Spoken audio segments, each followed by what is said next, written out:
ओम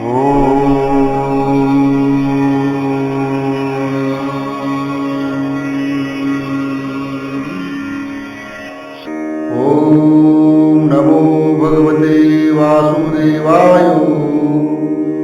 ओम श्री परमात्मने नमः। सार श्री ज्ञानेश्वरी अध्याय 10 विभूती योग। ओम नमो विशदबोध विदग्धा विद्या रविंद्र प्रबोधा परा परम प्रमदा विलासिया।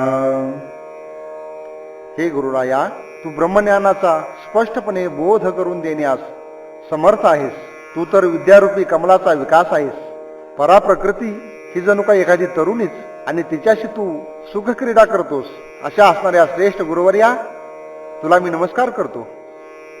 नमो संसार तमसूर्या अपरिमिता परमवीर्या तरुण तमतुर्या ललन लीला. हा जो संसार आहे, या संसार रूपी अंधकाराला नष्ट करणारा सूर्य तू आहेस. तुझे स्वरूप अमर्याद आणि तुझे सामर्थ्य अफाट आहे. नुकतीच तरुणपणामध्ये येणारी जी तुर्यावस्था म्हणजे आत्मसमाधी, तिचे तू लालन पालन सहज अवस्थेमध्ये आणि सहज स्थितीने करतोस. अशा असणाऱ्या तुला माझा नमस्कार. नमो जगदखिल पालना मंगळमणी निधाना सज्जन वन चंदना आराध्यलिंगा. तू सर्व जगाचे पालन करणार आहेस. तू शुभ आणि कल्याण रूपी रत्नांचा जणू संग्रह आहेस आणि सज्जनांच्या वनाला सुगंधित करणारा तूच चंदन आहेस. सर्वांना आराधण्यायोग्य असलेले जे दैवत आहे ते तूच आहेस. अशा तुला मी नमस्कार करतो. नमो चतुरचित्त चकोर चंद्रा आत्मानुभव नरेंद्रा श्रुती सार समुद्रा मनमथ मनमथा. ज्याप्रमाणे चंद्र चकोराला संतुष्ट करतो, त्याप्रमाणे तू चतुर्जनांना विद्वानांना संतुष्ट आणि शांत करतोस. तू आत्मसाक्षात्काराचा अधिकारी आहेस आणि वेदांताच्या ज्ञानरसाचा तू तर सागर आहेस. आणि सर्व जगाचं जो मंथन करतो असा असणारा जो काम, त्या कामाचं तू मंथन करणार आहेस. गुरुराया, अशा असणाऱ्या महान तुला मी नमस्कार करतो. नमो सुभाव भजन भाजना भवे भकुंभ भंजना विश्वोद्भव भुवना श्री गुरुराया. सद्भक्तांनी भजण्यास पात्र आहेस आणि संसार रूपी हत्तीचं गंडस्थळ फोडणारा तू केसरी आहेस. जगत उत्पत्तीचं जे अधिष्ठान आहे ते तूच आहेस. अशा तुला मी नमस्कार करतो.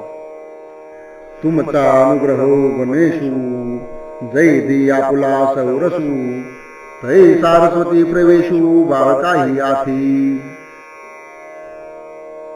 गुरुवर्या, तुमचा जो आशीर्वाद आहे, तुमचा जो प्रसाद आहे, तोच विद्याधीश आणि विद्यापती गणपती आहे.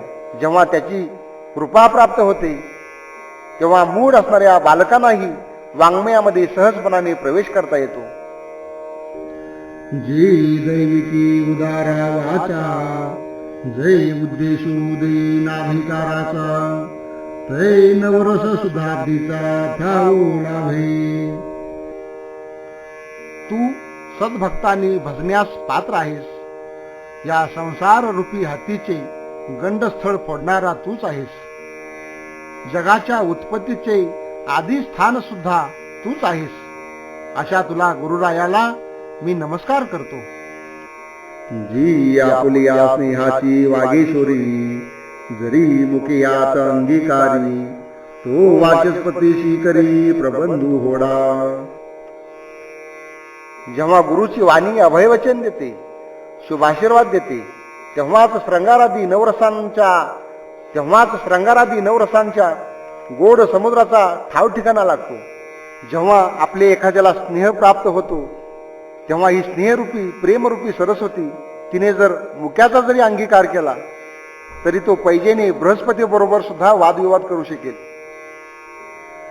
हे असो दिठी जयावरी झळके की हा पद्म करू माथा पारुखे तो जीवची परितुके महेशेशी. आपल्या दृष्टीचा प्रकाश ज्याच्यावर पडतो किंवा आपला कोमल हात ज्याच्या मस्तकावर ठेवला जातो, तो जीव कसाही असला तरी तो शिवाच्या बरोबरीला जातो. एवढे जिये महिमेचे करणे, ते वाचा बळी वामू मी कवने, का सूर्याची अंगा उठणे लागत असे. गुरुराया, तुमच्या ह्या करणीचं एवढं प्रचंड महात्म्य आहे, तिचे मी आपल्या मर्यादित आणि अल्पाशा वाणीच्या बळानं कसं बरं वर्णन करू शकेन. अहो, सूर्याच्या अंगाला कधीतरी उठणे लावता येणे शक्य आहे काय. के हुता कल्पतरुवरी फुलवरा, कायसिनी पावने रूप क्षीरसागरा, कवने वासी कापुरा सुवासुदेव. कल्पवृक्षावर फुलाचा श्रंगार किती आणि कसा चढवता येणार, आणि क्षीरसागराला कोणत्या पक्वानानं पाहुणचार करणार, किंवा कापराला दुसरा कुठला सुगंध देऊन त्याला सुवासिक करता येईल, तर तो स्वयंभूच तो असतो. त्याप्रमाणेच सद्गुरू आहेत. चंदनाते कायशिनी चर्चावी, अमृताते केवते रांधावी, गगनावरी उभवावे घडे केवी. चंदनाला कोणत्या प्रकारची उटी लावावी, अमृताला कोणत्या प्रकारचं अन्न द्यावं, आणि आकाशाला आणखी उंच चढायला कोणत्या युक्तीनं कोणत्या प्रकारे सांगावं. तैसे श्री गुरुचे महिमानू, आकळिते की असे साधन, हे जाणून मी यान मन निवांत केले. त्यामुळं श्री गुरुचे महात्म्य पूर्णपणे आकलन होण्यास, समजून घेण्यास कुठलं साधन नाही. आणि हे समजूनच मी माझ्या गुरुरायाला वाचारपणा न करता मुकाटपणाने नमन केलं. जरी प्रज्ञेचे आतिलेपणे, श्री गुरु सामर्थ्यारूप करू म्हणे, तरी ते मोतिया भिंग देणे तैसे होईल. जर एखाद्याला आपल्या बुद्धीच्या सामर्थ्याचा गर्व झाले असेल किंवा घमेंड आले असेल, आणि तो जर म्हणाला की श्री सद्गुरूच्या सामर्थ्याचं मी संपूर्णपणाने यथास्थित असं व्यवस्थित वर्णन करून सांगतो, तर ते त्याचे म्हणणे म्हणजे एखाद्या पाणीदार मोत्याला कर्णईची झिलई देण्यासारखेच हास्यास्पद आहे. का साडे पंधरया रजतवनी, तैसी स्तुतीची बोलणी, उगे याची माता ठेवी जे चरणी हेची भली.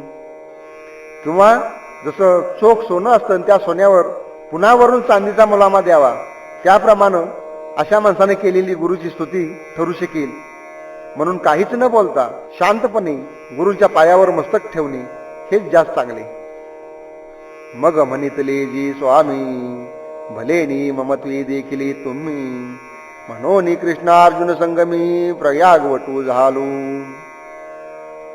नंतर श्री गुरुनाथांना म्हटले, अहो स्वामी, तुम्ही ममतेनं आणि मायेनं माझ्याकडे पाहिल्यामुळं जसा गंगा यमुनेच्या संगमामध्ये प्रयाग आहे, तसा मी या श्रीकृष्ण अर्जुन संवादाच्या संगमात झालेलो आहे.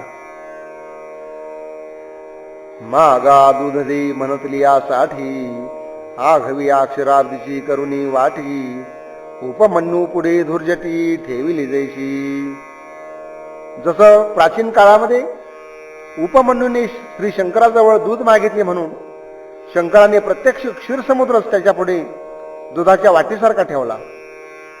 ना तरी वैकुंठ पीठ नायके, रुसला ध्रुव कौतिके, बुझाविला देऊनी भातुके ध्रुवपदाचे. किंवा जो ध्रुवबाळ रुसलेला होता, त्याची मोठ्या लाडाने आपण समजूत घातली, आणि वैकुंठधिपती नारायणाने त्याला अढळ अशा ध्रुवपदाची खेळणे दिली. तैसी जे ब्रह्मविद्या राहू, सकळ शास्त्रांचा विसंवता ठाऊ, ते भगवद्गीता व वेगाऊ ऐसे केले. त्याचप्रमाणे आपल्या कृपाशीर्वादाने जी सर्व अध्यात्म विद्यामध्ये श्रेष्ठ आहे, आणि जिच्यात सर्व शास्त्रांचा मेळ घातलेला आहे, सर्व शास्त्रे सर्व दर्शन जिच्यामध्ये एकत्वाने नांदतात, त्या भगवद्गीतेची ओवीबद्ध टीका करण्यास मला समर्थ केलेलं आहे. जे बोलणी याचे राणी हिंदता, नायकी जे फळली अक्षराची वार्ता, परी ते वाचाची केली कल्पलता विवेकाची. ज्या वाणीरूपी जंगलामध्ये वनवन वनवन करीत कितीही भटकलं तरी सार्थ अक्षरांच्या फळाचे नाव सुद्धा येत नाही, सार्थपणे अशी अक्षर भेटत नाहीत, अशी माझी ही वृक्षवाणी आपणच विवेकाची कल्पलताच निर्माण केलेली आहे. होती ध्येय बुद्धी एकसरी, ते आनंद भांडार केली ओवरी, मन गीतार्थ सागरी जलशयन झाली. ही माझी बुद्धी ध्येयभावमय झालेली होती आणि ती तुम्ही सांप्रत म्हणजे यावेळेला ब्रह्मानंदाच्या भांडाराची खोलीच बनवलेली आहे. माझे मन गीतार्थरूपी समुद्रामध्ये खुशाल अवघान करीत आहे, मनसोक्त डुंबत आहे. ऐसे एक देवाचे करणे, ते अपार बोलू केवी मी जाणे, तरी अनुवादलो धीटपणे ते उपसाही जोजी. श्री गुरुदेवांची अशी एक एक करणी अशी अलौकिक आणि अचाट आहे. त्या निश्चिम करणीचे मला कसे बरे वर्णन करता येईल, तरी पण काही वर्णन करण्याचे मी धाडस करीत आहे. त्याची गुरु महाराजांनी मला क्षमा करावी. आता आपुलिनी कृपा प्रसादे, या भगवद्गीता ओवी प्रबंधे, पूर्वखंड विनोदे वाखानिले. आतापर्यंत आपल्याच कृपा आशीर्वादानं मी इथपर्यंतचा जो गीतेचा पहिला खंड आहे, पूर्वखंड आहे, तो ओवीबद्दल टीकेमध्ये मोठ्या हौशेने केलेला आहे. प्रथमी अर्जुनाचा विषादू, दुजी बोलिला योगू विषदू, परी सांख्य बुद्धीशी भेदू जाऊन या. पहिल्या अध्यायामध्ये अर्जुन विषाद योग सांगितला, दुसऱ्या अध्यायामध्ये कर्मयोग स्पष्ट केला. पण तो आणि सांख्यांचा जो ज्ञानयोग आहे यामधील भेद सुद्धा दाखवलेला आहे. तिची केवळ कर्म प्रतिष्ठिले, तेची चतुर्थी ज्ञानेशी प्रगटिले, पंचमी गवरिले योग तत्व. तिसऱ्या अध्यायामध्ये कर्माचा पुरस्कार सांगितला आणि चौथ्या अध्यायात त्याच कर्माचे ज्ञानासहित प्रतिपादन केले. पाचव्यात योग तत्वाचा गौरव केलेला आहे. तेची षष्ठा माझी प्रकट, आसना लागोनी स्पष्ट, जीवात्मभाव एकवट होते जेणे. सहाव्या अध्यायामध्ये तेच योग तत्व अधिक स्पष्ट करून सांगितलं. शिवाय त्याच्यामध्ये प्रारंभीच्या आसनापासून शेवटपर्यंत जीव आणि ब्रह्म यांची ऐक्य स्थिती ज्या प्रकारे होईल ते सर्व त्यामध्ये कथन केलेलं आहे. तैशी जे योग स्थिती आणि योग भ्रष्टा जे गती, ते आघवेची उपपत्ती सांगतील षष्ठी. त्याचबरोबर योग स्थिती म्हणजे काय आणि योग भ्रष्टांना म्हणजे योग करता करता ज्यांचा ध्येयपात होतो, त्यांचे पुढे काय होतं, त्यांना कोणती गती मिळते, याचा सर्व विचार सहाव्यात केलेला आहे. तयावरी सप्तमी प्रकृती परिहार उपक्रमी, करुणी भजती जे पुरुषोत्तमी, ते बोलिले चारी. यानंतर सातव्या अध्यायामध्ये मायेचे उच्चाटन प्रथम करून जे चार प्रकारचे भक्त ईश्वराची उपासना करतात त्यांचे वर्णन केलेले आहे. पाठी सप्त प्रश्न विधी, भूलोनी प्रयाण समय बुद्धी, एवं सकळ वाक्यवधी अष्टमाध्यायी. यानंतरच्या आठव्या अध्यायात 7 प्रश्नांचे व्याख्यान करून अध्यायाच्या शेवटापर्यंत मरणकाली कशी बुद्धी असते याचा विचार करून सांगितलेले आहे. मग शब्द ब्रह्मीय संख्याकी, जे तुला काही अभिप्राय पिके, ते तुला महाभारती के लक्षे जोडे. जे काही या विश्वामध्ये शब्दब्रह्म आहे, त्यात जे काही तत्वज्ञान आपल्याला सापडते ते सर्व 1,00,000 श्लोकांच्या महाभारतामध्ये सापडते. ते आघवाची जे महाभारती, ते लाभे कृष्णार्जुन वाचोक्ती, आणि जो अभिप्राव सातेशती, तो एकलाची नवमी. आणि सर्व महाभारतात जे ज्ञान भरलेले आहे ते सर्व कृष्णार्जुन संवादामध्ये सापडतं. आणि कृष्णार्जुन संवाद रूपी 700 श्लोकी गीतेमध्ये जे सार सापडतं त्याचा सर्वच एकत्र केलेला साठा म्हणजे गीतेच्या एकट्या 9व्या अध्यायामध्ये आहे. म्हणून नवमीची या अभिप्राया, सहसा मुद्रा लावावया, बिहाला मी काही वाया गर्व करू. मग अशा असलेल्या 9व्या अध्यायाचा अर्थ स्पष्ट करून सांगण्याला जो मी मनात अगदी पूर्णपणे घाबरून गेलेलो होतो, तो मी उगीच गर्व कशाला वाहीन. अहो गुळा साखरे माले याचे, हे बांधे तरी एकाची रसाचे, परी स्वाद गोडीचे आन आन जैसे. अहो गुळ आणि साखर हे एकाच उसाच्या रसापासून तयार केलेले असतात, परंतु त्यांच्या गोडीची खुमारी वेगवेगळी असते. अनेक वस्तू गोडच असतात, पण प्रत्येकाची गोडी वेगवेगळी असते. एक जाणून या बोलती, एक ठाई ठाऊ जाणविती, एक जाणू जाता हरपती, जाणते गुणेशी. त्याप्रमाणे हे सर्वच अध्याय जरी गीतेचे असली तरी काही अध्याय समजुतीने ब्रह्मतत्वाचे स्पष्ट विवेचन करतात, काही जिथल्या तिथे फक्त सुचवतात आणि काही आपल्या जाणतेपणाच्या गुणासह विरून गेल्यासारखे भासतात. म्हणजेच जाणणाराच त्यात विरून जातो, जाणण्याच्या धर्मासह हरपून जातो. तैसे अध्याय हे गीतेचे, परी निर्वाच्य पुनर्नवमाची, तो अनुवादलो हे तुमचे सामर्थ्य प्रभू. अशा प्रकारचे हे गीतेचे अध्याय असले तरी 9व्या अध्यायाचे महात्म्य मात्र वर्णन करून सांगता येणार नाही. आणि त्याचं प्रतिपादन मी करू शकलो हे केवळ गुरुराया तुमच्याच सामर्थ्यामुळे होय. अहो एकाची शाटी तपिनली, एकी सृष्टीवरी सृष्टी केली, एकी पाशानी पाऊनी उतरली समुद्री कटके.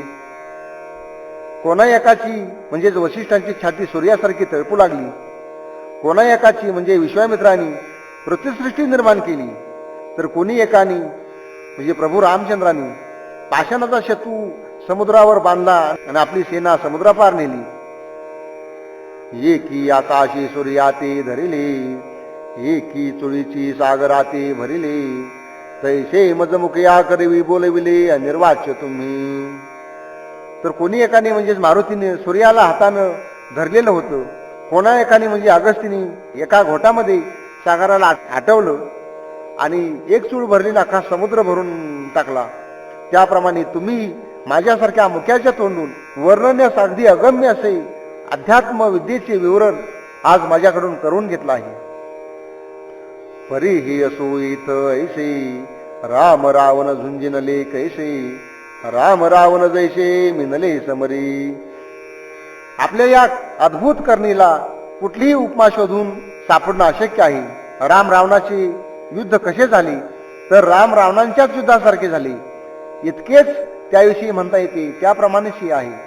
तैसे नवमी कृष्णाचे बोलणे, ते नवमी याचे ऐसे मी म्हणे, या निवाडा तत्वज्ञ जाणे जया गीतार्थू हाती. त्याप्रमाणे 9व्या अध्यायातील श्रीकृष्णाचे भाषण हे 9व्या अध्यायातील भाषणासारखेच आहे. याला अन्य उपमा शोधून सुद्धा सापडणार नाही.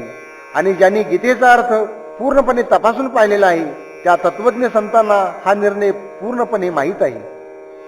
एवं नवही अध्याय पहिले, मी या मती सारखे वाखानिले, आता उत्तरखंड वाहिले ग्रंथांचे ऐका.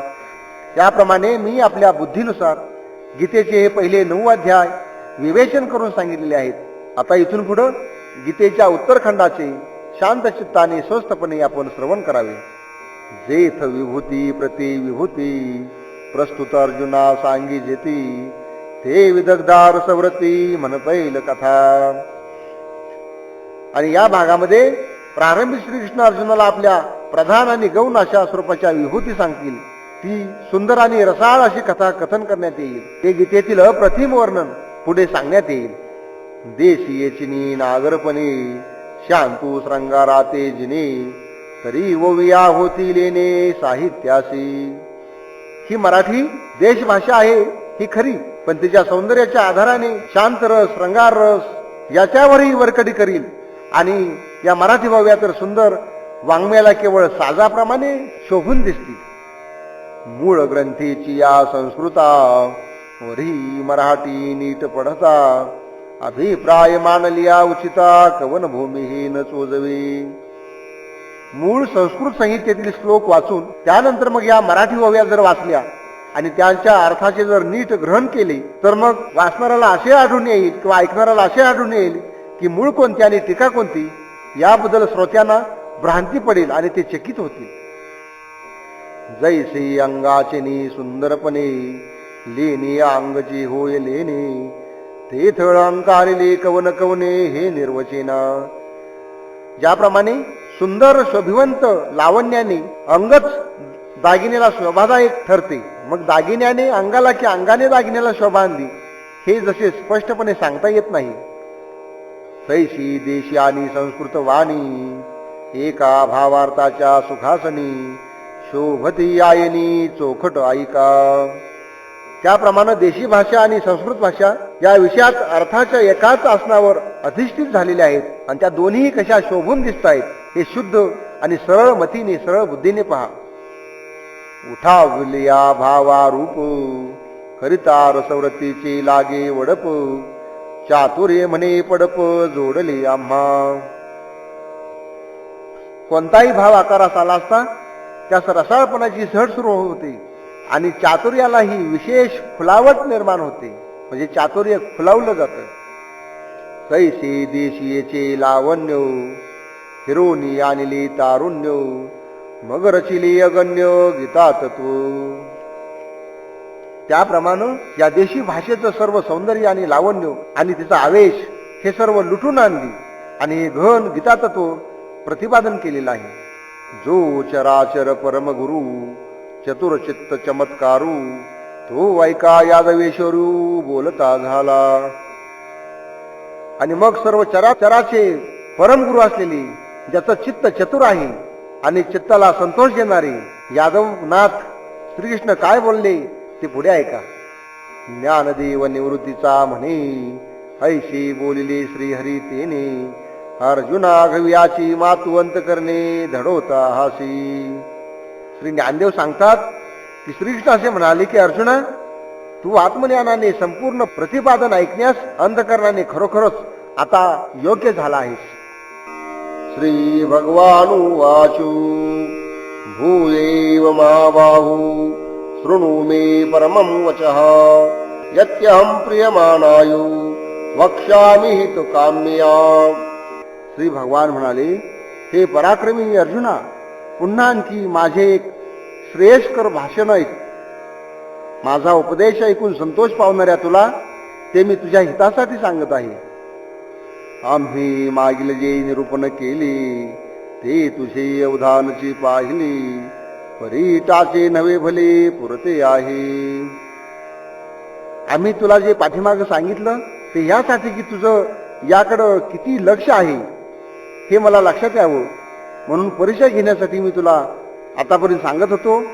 परंतु तू माझ्या परीक्षेमध्ये पूर्णपणे उतरलेला आहेस आणि माझ्या असं लक्षात आलंय की तुझं या सर्व गोष्टीकडे पूर्णपणे लक्ष आहे. घटी थोडेसे उदक घालिजे तेने नगरी तरी वरिता भरिजे. ऐसा परिसवनी पाहिला तव परिसविजे ऐसेची होतसे. ज्याप्रमाणे भांड्यामध्ये थोडंसं पाणी घालून ते भांड गळते की नाही हे पाहतात आणि ते गळत नाही असं लक्षात आल्यानंतर त्यामध्ये ते पूर्ण भांडे भरेपर्यंत पुन्हा पाणी घातलं जातं. या प्रकारे तुला थोडंसं श्रवण घडवून आता असा निर्णय घेतला आहे की तुला संपूर्ण श्रवण घडवणं योग्य आहे. पहिले यवचित यावरी सर्वस्व सांडिजे मग चोख तरी तोची भांडारे किजे. तैसा किरीटी तू आता माझे निजधाम की. ज्याप्रमाणे एखादा माणूस नोकरीला ठेवला असताना त्याची परीक्षा घेण्यासाठी उघड्यावर कुठेतरी काही रक्कम काही पैसे ठेवले जातात आणि तो ते उचलतो की नाही अशी परीक्षा पाहतात आणि मग त्या परीक्षेमध्ये जर तो उत्तीर्ण झाला त्यानं जर ते पैसे उचलले नाहीत मग त्याला भांडार खाण्याची नेमणूक दिली जाते. त्याप्रमाणे अर्जुना तू माझ्या पूर्णपणे कसोटीस उतरल्यामुळे आता तू माझे जीवन सर्वस्व झाला आहेस. ऐसे अर्जुना येऊते सर्वेश्वरी वाहुनी बोलिली अत्यादरी गिरी देखुनी सुभरे मेघू जैसा. अशा प्रकारे सर्वांचे स्वामी असणारे अर्जुनाला म्हणाले आणि मग ज्याप्रमाणे उंच पर्वताच्या दर्शनाने मेघ दाटून ओथुंबून जातो त्याप्रमाणे श्रीकृष्ण प्रेमाने दाटून गेलेले आहेत. तैसा कृपाळवांचा राहू म्हणे ऐकी गा महाभाऊ सांगितलाची अभिप्राऊ सांगीन पुढती. कृपाळूंचा रावो म्हणजे राजा असणारे श्रीकृष्ण अर्जुनाला म्हणतात की पूर्वी सांगितलेलेच तत्व मी पुन्हा आणखी सांगत आहे. वै प्रतिवर्षी क्षेत्र पेरिजे पिकांची जवळजवळ वाढी देखिजे तव तव नुबगिजे वाहू करिता. ज्याप्रमाणे प्रत्येक वर्षी शेताची पेरणी केल्यानंतर जसजसं पीक वाढत चालल्याचं दिसून येतं तसतसे शेतीमध्ये कष्ट करण्याचा कंटाळा नाहीसा होऊन जातो. पुढत पुढती पुटे देता जोडी वाणीची अधिकता, म्हणून सोने पांडुसुता शोधूची आवडी. पुन्हा पुन्हा ताव देऊन जसं सोन्याला उजाळा दिला म्हणजे सोन्याची कांती अधिकाधिक वाढत जाते आणि त्याप्रमाणे अर्जुना सोन्याचे अधिकाधिक शोधन करावेसे वाटू लागते. तैसेक पार्था तुझ आभार नाही सर्वथा, आम्ही आपुलियाची स्वार्था बोलू पुढती. त्याप्रमाणे अर्जुना मी हा तुझ्यावर काही उपकार करीत नाही, तर आम्ही आपल्या आवडीनं स्वसंतोषार्थ म्हणजे मला यातून मलाच आनंद प्राप्त होतोय म्हणून हे तुला मी पुन्हा पुन्हा सांगत आहे. जैसी बाळकाले विजय लेणे, ही श्रंगाराते काही जाणे, परी ते सुखाचे सोहळे भोगणे माऊली दिठी. ज्याप्रमाणे लहान मुलाच्या अंगावर दागिने घातले जातात, पण त्या मुलाला त्या दागिन्यांचं काहीच देणं घेणं नसतं, त्या मुलाला त्याविषयी काहीच कळत नाही. परंतु त्या दागिन्यांचा सुखाचा सोहळा जसा त्या बाळाच्या आईच्या डोळ्यांनी उपभोगायचा असतो, तैसे तुझे हित वाघवे, जव जव का तुझ फावे, तव तव आमुचे सुख दुनावे ऐसे आहे.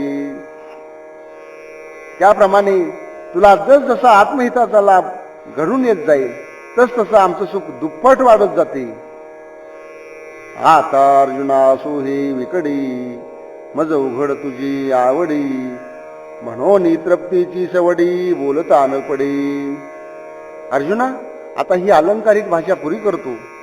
उघड उघडपणे मी तुझ्या स्नेहाला भुललो आहे, म्हणून काही केले तरी माझ्या प्रेमळ मनाची तृप्तीच होत नाही. आम्हा येतुले याची कारणे, तेची ते तुझशी बोलणे, परी असो हे अंत करणे अवधान दे. एवढ्याच कारणासाठी आम्ही तेच पुन्हा पुन्हा तुला सांगतोय. पण आता ही प्रस्तावना पूर्ण करतो. मी जे काही सांगतोय ते एकाग्र चित्ताने आता श्रवण कर. तरी ऐके गा सुवर्म, वाक्य माझे परम, जे अक्षरे लिहुनी परब्रह्म तुझ केव्हासी आले. म्हणून अर्जुना माझे हे रहस्य तत्व ऐक. अरे माझे अगाध वचन म्हणजे अक्षरांचे रूप घेऊन प्रत्यक्ष परब्रह्मच तुला गळामिठी घालण्यासाठी आपण स्वतःहून आलेला आहे. परी किरती तू माते, नेनशीना निरुते, तरी तो गाजो मी येथे ते विश्वची हे. परंतु अर्जुना माझे खरे आणि निश्चित स्वरूपाचं ज्ञान तुला अजूनही झालेलं नाही. अरे जो मी तुला इथे दिसतोय तोच मी म्हणजे हे विश्वच आहे. न मे विदुः सुरगणः प्रभवं न महर्षया, अमादिर्हि देवानां महर्षीणां च सर्वशः. माझा जन्म केव्हा झाला हे देव आणि महर्षी जाणत नाहीत, कारण मीच त्या देवांचे आणि महर्षींचे सर्व प्रकारे अधिकारण आहे. हेथ वेद मुके झाले, मन पवन पांगुळले, राती विन मावळले रविशशी जेथू. अरे माझ्या स्वरूपाचं प्रतिपादन करत असताना वेद सुद्धा मुके झाले, मन रूपी वाऱ्याची गती या ठिकाणी पांगळी बनते आणि रात्र न होताच भर दिवसाच चंद्र सूर्य ज्या ठिकाणी निस्तेज होतात म्हणजे मावळून जातात. आगा उदरीचा गर्भू जैसा, न देखी आपली मातेची वयसा, मी आघव्या देवा तैसा नेनवे कै. आईच्या उदरामध्ये असलेला गर्भ जसे आईचे तारुण्य पण पाहू शकत नाही, त्याप्रमाणे कोणत्याही देवाला माझे ज्ञान कधीही होऊ शकत नाही.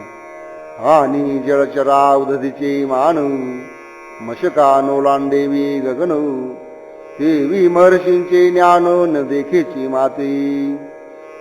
आणि माशांना जशी अफाट असणाऱ्या सागराची जशी मोजणी करता येत नाही किंवा माप घेता येत नाही, किंवा माशीला जसा गगन मंडळाचा जो विस्तार आहे तो ओलांडता येत नाही, तसेच या महर्षींना माझ्या ज्ञानाचे स्वरूप समजू शकत नाही.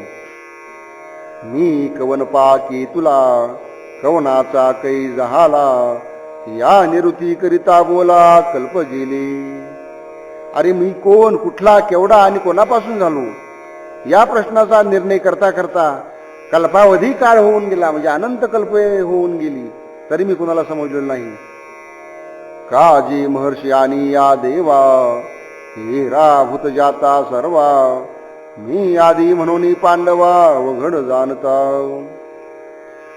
याचं कारण असं की हे देव, महर्षी आणि इतर सर्व जे भूतमात्र आहे, त्या सर्वांचे मूळ कारण मीच असल्यामुळे अर्जुना, माझे ज्ञान त्यांना होणे फार कठीण आहे. उतरले उदक पर्वत वळगे, जरी झाड वाढत मुळी लागे, तरी मिया झाले निजगे जाणीजे माते. ज्याप्रमाणे उतरण्याला लागलेलं पाणी असतं, ते जसं उलट पर्वतावर चढेल किंवा वाढते झाड त्याच्या मुळ्याला जाऊन भिडेल, तरच माझ्यापासून उत्पन्न झालेले हे जग मला जाणू शकेल. म्हणजे असं उलट कधी होत नाही. श्री कृष्णार्पणमस्तु. कुंडलिकावरदे हरिविठ्ठल. श्री ज्ञानदेव तुकाराम. पंढरीनाथ महाराज की जय.